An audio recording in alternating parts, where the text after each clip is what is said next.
So I've been practicing dentistry for 32 years now, and in that time, a lot of patients have come to me nervous, upset, embarrassed, particularly embarrassed about things like they've been away from the dentist, they haven't been for a checkup in a very long time, and they think perhaps I've never seen somebody who's been away from the dentist that long. And I really try to communicate up front with them that they're not setting any records. There have been people who have spent far more time away from the dentist than they have. Whatever problem they have, I have seen it before. And while it may be unique to them, we're familiar with it and we're able to help them. And it shouldn't be an embarrassment to them because it's a health problem.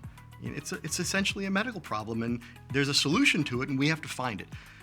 Once I make them comfortable that they're not, unique in the set of problems they have, then the whole atmosphere in the room changes. They relax a little bit. I sometimes see them kind of sit back in the chair a little bit more, and then we can talk more as people, just kind of chatting about what the problem is, because I need to get to the heart of the matter. And then once they are a little bit more relaxed, then we can talk about what's really bothering them.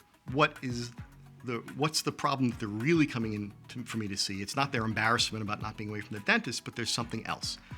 And then we can start to solve their problems, because that's what we're there for. We're in the problem-solving business. People come to us with issues.